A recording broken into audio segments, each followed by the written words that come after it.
Assalamualaikum warahmatullahi wabarakatuh. Bismillahirrahmanirrahim. Alhamdulillahi rabbil alamin.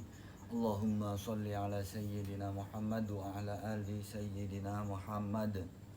Ya, alhamdulillah rabbil alamin. Tadi udah kita naikkan, kita pelajari, kita simak hadis ya Allah. Bab yang ke-6 tentang PAI ya. Ini lanjutannya bab yang ke-7. Karena insya Allah nanti kita akan hatamkan untuk semester ini materi bab PAI yang ke-7. Kemarin udah Bapak bilang di video yang sebelumnya di bab 6 bahwa untuk semester ini kita sampai bab yang ke-7. Nah, langsung aja kita masuk. Bab yang ke-7 itu tentang sikap bersyukur. Sikap bersyukur. Bab ke-7 PAI kelas 3. Ya. Oke. Bab 7 sikap bersyukur. Mari membaca. Bacalah ayat berikut dengan tartil. Perhatikan tajwid dan kefasihan bacaanmu. Ya, kalau kemarin di bab ke-6 tuh kita baca surah Al-Kautsar. Kalau sekarang ada di surat Ibrahim ayat ke-7. Hanya ada satu ayat tentang bersyukur. Mari sama-sama kita baca. A'udzu billahi minasy syaithanir rajim. Bismillahirrahmanirrahim. وَإِذْ تَأَذَّنَ رَبُّكُمْ لَئِن شَكَرْتُمْ لَأَزِيدَنَّكُمْ وَلَئِن كَفَرْتُمْ إِنَّ عَذَابِي لَشَدِيدٌ. Shadaqallahul azim. Di bab yang ke-7 ini seperti biasa ada bagian A dan B. Yang A, nikmat Allah Subhanahu wa taala dan cara mensyukurinya. Dan yang B, sikap mensyukuri nikmat Allah Subhanahu wa taala. Nah, ini mungkin ada panjang nih karena pembahasannya meskipun hanya 2 bagian, tapi penjelasannya rada panjang. Ya, kita mulai dari cerita pembukaan untuk bab ini. Oke, Bapak akan bacakan di halaman 60. Setiap sore Rahmat dan teman-temannya mengaji di musola. Nah, kalau kemarin ada Hunafa sama Haifai, adik kakak. Kalau sekarang Rahmat sama teman-temannya nih, mereka ngaji di musola dekat rumahnya. Mereka diajarkan oleh Ustadz Ahmad. Nah, nama gurunya Ustadz Ahmad, guru ngajinya. Pada pelajaran sore itu, Ustadz Ahmad memberikan pelajaran tentang sikap bersyukur. Tahukah kamu apa saja nikmat yang Allah Subhanahu wa taala berikan untuk hambanya? Bagaimana cara hamba-hambanya mensyukuri nikmat tersebut? Tanya Ustadz Ahmad kepada Rahmat dan teman-temannya. Temannya ada 3. Ada Rahmat ya. Rahmat, Ridho, Rohman, si Rohim, terus sama Eka. Nah, anggap aja namanya itu ya. Ada 4 temannya Rahmat. Tuh, mereka ditanya sama Rahmat, sama Ustadz Ahmad, gimana cara mensyukuri nikmat tersebut, nikmat yang telah Allah berikan. Nah, mereka tidak dapat menjawab pertanyaan Ustadz Ahmad. Ustadz Ahmad pun mulai menjelaskan. Anak-anak, ada banyak sekali nikmat yang telah Allah Subhanahu wa taala berikan untuk hamba-hambanya. Beberapa contohnya, nikmat diberikan kesehatan, dapat menikmati makanan, diberikan tempat tinggal, dan lain sebagainya. Nah, diberikan nikmat sehat, cara mensyukurinya adalah menjaga kesehatan. Dengan cara apa? Salah satu berolahraga, makanan yang bergizi, 4 sehat 5 sempurna. ya, yang cukup gizinya. Nah, ada banyak cara untuk mensyukuri nikmat yang telah Allah Subhanahu wa taala berikan. Sikap bersyukur yang paling utama yaitu selalu menjalankan perintah Allah Subhanahu wa taala dan menjauhi larang-larangannya. Nah, itu namanya takwa. Ya, menjalani apa yang telah Allah perintahkan dan menjauhi apa yang Allah larang. Itu sikap utama dalam mensyukuri nikmat Allah. Oke, itu ceritanya tentang Rahmat, Ustadz Ahmad dan teman-temannya tentang bersyukur. Lanjut, kita masuk ke pembahasan yang pertama di bab 7 ini, yaitu yang A, nikmat Allah Subhanahu wa taala dan cara mensyukurinya. Nah, di sini ditanya lagi nih. Sama kayak Rahmat tadi ditanya, tahukah kamu bagaimana cara mensyukuri nikmat Allah? Apa sajakah nikmat Allah yang telah diberikan kepada kita? Jika belum tahu, baiklah mari kita pelajari bersama. Kita sama-sama belajar, kita cari tahu nih di buku ini. Anak-anak, kamu pasti tahu bahwa semua sumber daya alam yang ada merupakan rezeki dan nikmat dari Allah. Nikmat Allah yang diberikan kepada manusia sangat banyak dan tidak dapat dihitung jumlahnya. Oleh karena itu, sudah seharusnya manusia pandai dalam mensyukurinya. Jangan sampai kita mengingkari nikmat pemberian Allah. Mengingkari nikmat Allah berarti telah kufur.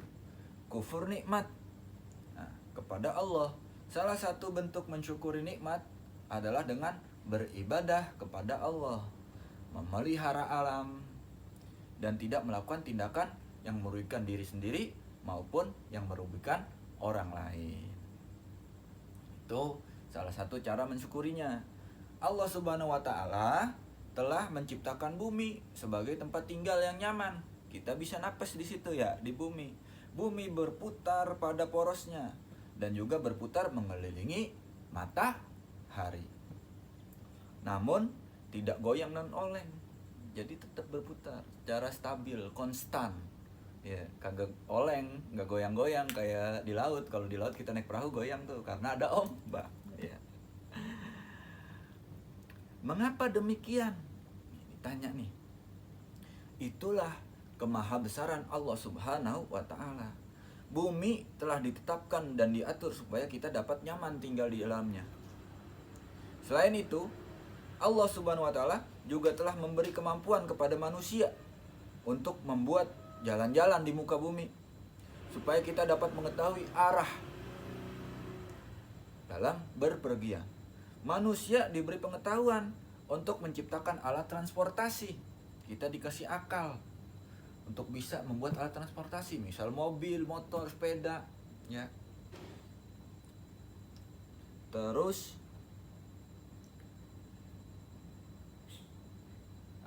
dan semuanya itu memudahkan kita. Alat transportasi memudahkan kita. Kita sekarang bisa berangkat dari rumah menuju kemana aja, ya ke sekolah, bisa yang jauh naik kendaraan, naik motor, naik mobil, dianterin sama orang tuanya. Yang dekat jalan kaki, ya punya sendal, pakai sendal. Kemudian itulah sebagian kecil contoh pemberian nikmat Allah Subhanahu wa taala. Yang wajib kita syukuri. Kita tidak mampu menghitung seluruh nikmat yang telah Allah berikan. Seperti nikmat mempunyai hidung, mempunyai mata, telinga, jantung, dan anggota tubuh kita lainnya. Kadang kita lupa, kita nggak sadar bahwa semua yang telah Allah berikan kepada kita, yang ada aja nih dalam diri kita, yang nampak di dalam diri kita, di diri kita, itu merupakan sebuah nikmat. Kita bisa melihat, kita bisa mendengar, bisa merasakan, ya, itu merupakan nikmat dari Allah. Allah Subhanahu wa taala juga menurunkan air hujan. Kalau hujan, kalau nggak hujan berarti nggak ada air hujan, gitu. Tapi biasanya sebelum hujan mendung tuh, ya. Bisa juga kadang Allah menurunkan air hujan secara berangsur-angsur, terus-terusan. kadang sedikit demi sedikit untuk keperluan kita. Nah, air hujan menjadi sumber air untuk minum kita, untuk hewan, serta untuk pengairan tumbuh-tumbuhan. Nah, nanti air hujan diserap ke dalam tanah. Dalam tanah kita nanti, yang kalau dulu ada sumur tuh, kita gali tanahnya jadi sumur, ambil air dari situ. Kalau sekarang kita pakai mesin air, ya. Nah, itu buat keperluan kita, buat keperluan kita minum, kita masak. Untuk hewan yang punya ternak, yang punya peliharaan kan minum juga dia. Terus yang punya ladang buat sumber air di ladangnya. Tanah yang tandus dan kering akan subur ketika turun hujan, sehingga tumbuhan, tanaman, dan pepohonan dapat dimanfaatkan hasilnya untuk keperluan hidup kita. Oleh karenanya kita jangan ngerusak. Kalau kita ngerusak itu namanya kita nggak syukur, ya. Tuh di buku halaman 62 ada contoh gambarnya tuh. Ada gambar gunung. Gunung ada sawahnya, ada pepohonan, ada matahari, ada langit, awan, ya. Allah Subhanahu wa taala juga menciptakan makhluk secara berpasang-pasangan. Misalnya ada langit, ada bumi. Contoh yang lain adalah ada laki-laki, ada perempuan, ya. Ada waktu siang, ada waktu malam. Waktu siang untuk bekerja dan menuntut ilmu, sedangkan waktu malam untuk istirahat, untuk tidur. Itulah nikmat yang telah Allah berikan kepada kita, yang harus kita syukuri. Kita harus mensyukuri semua nikmat yang telah Allah berikan kepada kita. Sebagaimana di dalam hadis yang telah diriwayatkan oleh Imam Muslim, hadis Nabi, Bismillahirrahmanirrahim, an Abi Hurairah radhiyallahu anhu qala Rasulullah sallallahu alaihi wasallam li Abi Bakrin wa Umar radhiyallahu anhuma walladzi nafsi biyadihi latus'alunna an hadzal na'im yaumal qiyamah akhrajakum min buyutikumul ju'u thumma lam tarji'u hatta asabakum hadzal na'im. Rawahu Muslim. Abu Hurairah radhiyallahu anhu berkata, Rasulullah sallallahu alaihi wasallam bersabda kepada Sayyidina Abu Bakar dan Sayyidina Umar, demi zat yang jiwaku berada di tangan kekuasaannya. Kekuasaan siapa? Kekuasaan Allah Subhanahu wa taala. Niscaya akan ditanya tentang nikmat ini pada hari kiamat. Kamu keluar dari rumahmu dalam keadaan lapar, kemudian kamu tidak akan kembali sehingga kamu mendapat kenikmatan ini. Hadis riwayat Imam Muslim. Nah, di sini dikatakan bahwa suatu hari nanti di akhirat kelak kita akan ditanya oleh Allah bahwa tentang kita udah dikasih berbagai macam nikmat oleh Allah, itu kita apain? Apa kita bersyukur apa kagak? Itu nanti di hari kiamat ditanya oleh Allah. Nah, kalau di dalam hadis tuh ditanyanya contohnya di dalam hadis ketika kita keluar dari rumah dalam keadaan lapar, pulang istilahnya tuh udah kenyang. Nah, maksudnya kita keluar untuk bekerja mencari apa? Makan. Kita nyari duit, ya. Nanti pulang kita bisa masak, belanja dari duit yang telah kita hasilkan dari bekerja tersebut. Nah, itu semua nanti akan ditanya oleh Allah, nikmat yang telah kita rasakan. Nah, kita kemanakan tuh, ya. Apa kita bersyukur apa kagak? Nah, itu hadis yang diriwayatkan oleh Imam Muslim. Nah, itu bagian yang A. Nanti kita lanjut ke bagian yang B. Oke, kita masuk ke ke bagian yang B. tentang sikap mensyukuri nikmat Allah Subhanahu wa taala. Sikap mensyukuri nikmat Allah. Anak-anak S3 ku sekalian, kita sudah tahu bahwa yang memberi nikmat dan rezeki adalah Allah. Nah, sekarang bagaimana sikap kita mensyukuri nikmat Allah Subhanahu wa taala berupa rezeki yang telah diberikan kepada kita? Nah, mari kita simak sama-sama. Kita pelajari pelajaran ini di bab 7 yang B. Rezeki adalah wewenang mutlak yang hanya dimiliki oleh Allah Subhanahu wa taala. Oleh karena itu, kita dianjurkan untuk memohon dan meminta rezeki itu hanya kepada Allah Subhanahu wa taala. Hanya Allah sajalah yang mendatangkan rezeki itu kepada kita. Kepada kita semua. Serta memberi rezeki kepada seluruh makhluknya. Bukan hanya kita, tapi seluruh makhluk, termasuk hewan, termasuk tumbuhan, termasuk makhluk gaib. Itu Allah yang telah memberi rezeki. Sesudah itu kita harus beribadah dan bersyukur kepadanya, karena kelak kita akan dimintai pertanggungjawaban atas rezeki yang kita terima dari Allah. Sebagaimana di dalam Al-Quran, firman Allah Subhanahu wa taala dalam surah An-Nahl ayat 114. Artinya, maka makanlah yang halal lagi baik dari rizki yang telah diberikan Allah kepadamu, dan syukurilah nikmat Allah jika kamu hanya menyembahnya. Nah, itu firman Allah surah An-Nahl ayat 114. Kita disuruh makan makanan yang halal dan baik dari rizki yang telah Allah berikan kepada kita, dan kita diperintah oleh Allah supaya mensyukuri nikmat tersebut dan hanya menyembah kepada Allah. Berdasarkan ayat tersebut, nah nih penjelasannya nih, kita harus mensyukuri nikmat Allah dengan cara memakan makanan dan minuman yang halal aja, yang baik. Jangan pernah sedikit pun memakan makanan dan minuman yang tidak halal. Kita juga diperintah agar beribadah hanya kepada Allah.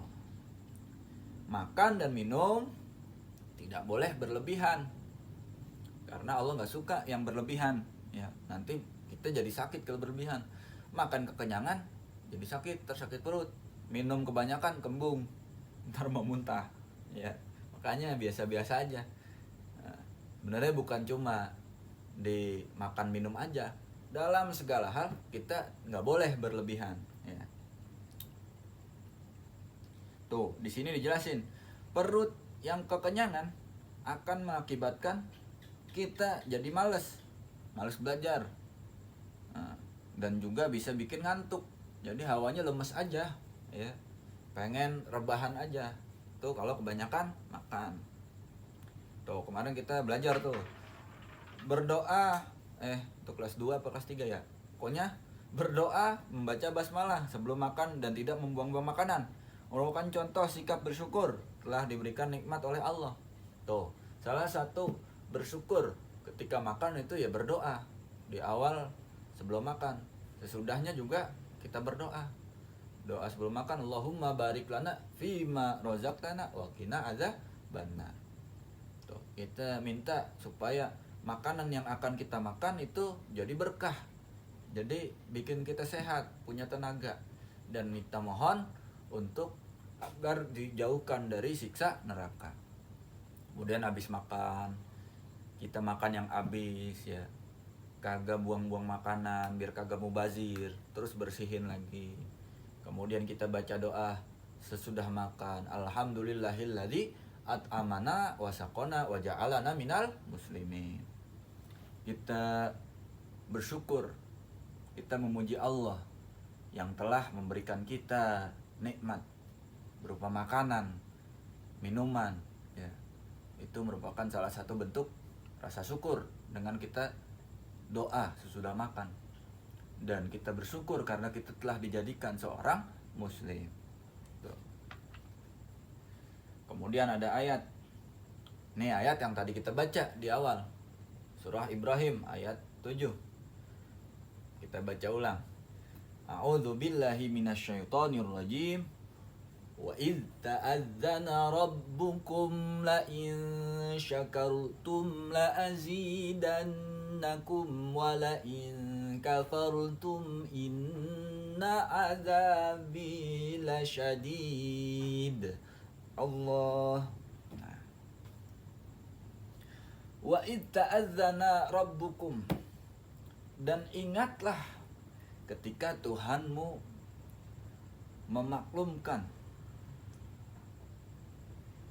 la in syakartum la azidannakum, sesungguhnya jika kamu bersyukur, la azidannakum, niscaya aku akan menambah nikmat kepadamu. Kalau kita bersyukur, Allah akan menambahkan nikmat kepada kita karena kita bersyukur. Wala in kafartum, dan apabila kita mengingkari nikmat tersebut, nikmat yang telah Allah berikan, inna azabi lasyadid. Nah, maka Allah pastikan tuh, pasti azabku itu sangat besar, sangat pedih. Tuh. Makanya kita diperintahkan untuk bersyukur supaya Allah tambah nikmat yang telah kita rasakan karena kesyukuran kita tersebut. Tapi kalau kita nggak bersyukur, kita bodoh amat, udah dikasih nikmat, ingat azab Allah itu pedih, berat, besar. Tuh surah Ibrahim ayat 7. Kita juga harus bersyukur atas apa yang telah diberikan Allah kepada kita. Jangan sampai kita iri kepada orang lain yang mendapat nikmat dari Allah Subhanahu wa taala. Sebagaimana hadis Nabi. Nah, ini hadis kita udah pelajarin nih kelas 3 ya. Hadis keempat apa ya kalau nggak salah? Hadis keempat. Nah, unzuru ila man asfala minkum wala tanzuru ila man fawqakum. Tuh. Lihatlah orang yang lebih rendah daripada kamu dalam urusan dunia, dan janganlah kamu melihat yang lebih tinggi daripada kamu. Fahuwa ajdaru alla tasdaru nikmatallahi alaikum. Tuh, udah pada hafal kan hadis keempat? Ada nih di buku di PAI ya. Keluar lagi nih. Maka dia lebih pantas menempati kedudukan lebih tinggi daripada kamu agar kamu tidak mengada-ngadai. Nah, kalau di apa namanya? Di hadis, di pelajaran hadis kemarin kelas 3. Itu supaya kita tidak meremehkan ya. Kita merasakan nikmat yang telah Allah berikan kepada kita. Hadis riwayat Imam Bukhari dan Imam Muslim. Atau muttafaqun alaih kalau kemarin di bab 6. Nih maksudnya bahwa kita harus bersyukur terhadap nikmat Allah yang diberikan kita. Selain itu, kita harus memandang ke bawah dalam hal keduniaan, seperti kedudukan, pangkat, atau harta, kekayaan yang dimiliki orang lain. Tuh. Itu semua adalah ujian dari Allah Subhanahu wa taala. Oleh karena itu, kita harus memandang ke bawah dalam urusan dunia agar kita terhindar dari sikap iri. Mengada-ngadai kalau di sini. Tuh, contohnya nih, teman kita punya mobil. Wah, kita lihat tuh mobilnya bagus banget ya kan. Wah, andaikan mobil orang lain itu punya saya, punya aku. Coba aku punya mobil itu gitu. Pasti aku seneng sekali. Nah, tuh ya boleh sih pengen, ya. Tapi usahain jangan gitu, kita syukurin apa yang kita punya. Kalau pengen ya kita usaha supaya bisa beli mobil kayak gitu. Itu salah satu sikap bersyukur. Kita lihat orang yang lebih rendah dari kita, ya, dalam hal dunia. Tuh, misal kita lihat, wah makanan enak banget tuh, enak kayaknya makan itu. Tapi kita lihat teman kita yang makan makanannya enak, tapi kita lupa, kita padahal makan juga, ya. Makan biasa aja kalau kita, misal nasi, tahu tempe sama sambel, ya. Orang lain makan yang lebih enak lagi. Apa yang enak? Pokoknya makanan enak dah ya. Nah, tapi kita lupa bahwa ada orang yang lebih rendah dari kita. Maksudnya dalam hal nikmat nih, dalam hal pemberian. Nah, lebih istilahnya kurang dari kita, ya. Kadang ada tuh orang yang sehari-hariannya bisa makan aja syukur, kadang dia kagak makan. Kita lupa, kita harusnya lihat itu supaya kita bersyukur. Oh, kita makan nasi sama tempe aja udah enak. Ada orang yang gak bisa makan gitu ya. Jadi kita bersyukur. Jangan kita lihat yang ke atas mulu. Itu nanti kita malah jadi gak bersyukur. Kita iri jadinya. Tuh. Nah, itu tentang hadis tadi. Tentang melihat orang yang lebih rendah, tentang syukur. Nah, di sini ada amaliyahnya nih.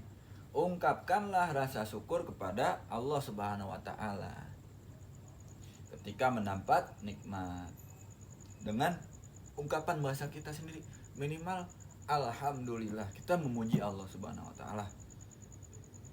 Itu amaliyahnya.